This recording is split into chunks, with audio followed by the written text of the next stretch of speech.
GD Goenka સ્કૂલમાં annual ડેની ભવ્ય ઉજવણી ગઈકાલે રવિવારે સાંજે ટાઉન હોલ ખાતે કરવામાં આવી હતી। આ ઉજવણીમાં સ્કૂલના છાત્રો તથા છાત્રાઓએ પરફોર્મિંગ આર્ટ્સ રજૂ કર્યું હતું। સમગ્ર ઉજવણીનો કોન્સેપ્ટ એવો હતો કે આ નાના ભૂલકાઓના માતા પિતાઓએ વર્ષો પહેલા ટીવી ચેનલો પર જુદા જુદા પ્રકારના કાર્યક્રમ તથા જૂના ગીત સહિતના સાંસ્કૃતિક કાર્યક્રમ જોયા હોય તે તમામ કાર્યક્રમોના સમગ્ર કોન્સેપ્ટ બાળકો દ્વારા વાલીઓ સમક્ષ રજૂ કરવામાં આવ્યા હતા।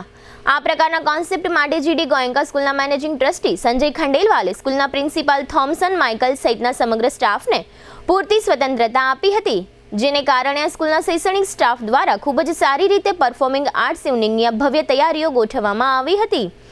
સંખ્યાબંધ વાલીઓ અને છાત્ર તથા છાત્રાઓના પરિવારજનોએ તેમજ જીડી ગોયંકા સ્કૂલના સમગ્ર સ્ટાફે આ પરફોર્મિંગ આર્ટ્સ ઇવનિંગને મન ભરીને માણી હતી। આ તકે brigadier commander Ajit Joseph, Nand વિદ્યાનિકેતનના પ્રિન્સિપાલ રાધેશ્યામ પાંડે તથા ચેમ્બર ઓફ કોમર્સના પૂર્વ પ્રમુખ કિરીટભાઈ મહેતા વગેરે મહેમાનો ઉપસ્થિત રહ્યા હતા।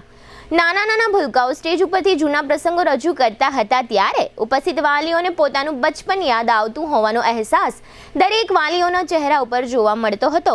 આ જીડી ગોયંકા સ્કૂલના શિક્ષણ, સંસ્કાર અને મેનેજમેન્ટની દરેક વાલીઓએ બે મોઢે પ્રશંસા કરતા હતા।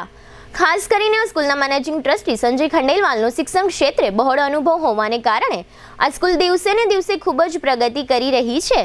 ગઈકાલના કાર્યક્રમમાં જીડી ગોયંકા સ્કૂલ પરિવારના નૂપુર ખંડેલવાલે સ્કૂલ અને શિક્ષણ અંગે ઉપસ્થિત મહેમાનોને પોતાનું વક્તવ્ય આપ્યું હતું। આ સમગ્ર કાર્યક્રમના લાઈવ દ્રશ્યો અને આ સમગ્ર આયોજન અંગે પ્રિન્સિપાલ થોમસન માઇકલે આપેલી વિગતો પ્રસ્તુત છે।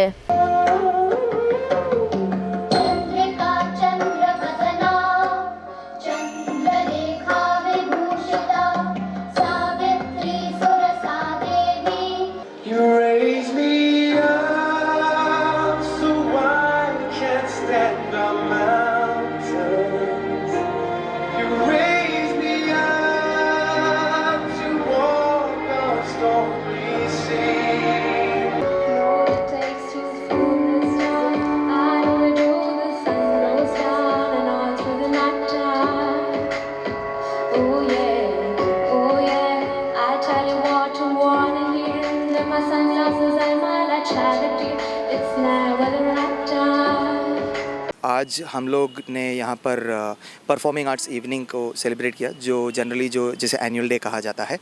हमारे इस परफॉर्मिंग आर्ट्स इवनिंग में हमारे मुख्य अतिथि थे जामनगर के superintendent of police Shri Premsukh देलू IPS और ब्रिगेडियर अजीज जोसेफ जो 31 इन्फेंट्री राइफल्स ब्रिगेड के कमांडर हैं। आज का हमारा जो परफॉर्मिंग आर्ट्स इवनिंग था उसका थीम था नॉस्टैल्जिया। हमारा मेन उद्देश्य उसमें ये था कि जो पेरेंट्स आज ये परफॉर्मिंग आर्ट्स देखने आ रहे हैं तो उन्होंने बचपन में टीवी में क्या देखा, आज उनके बच्चे उनको वो प्रेजेंट करके उनको स्टेज पे दिखाएंगे।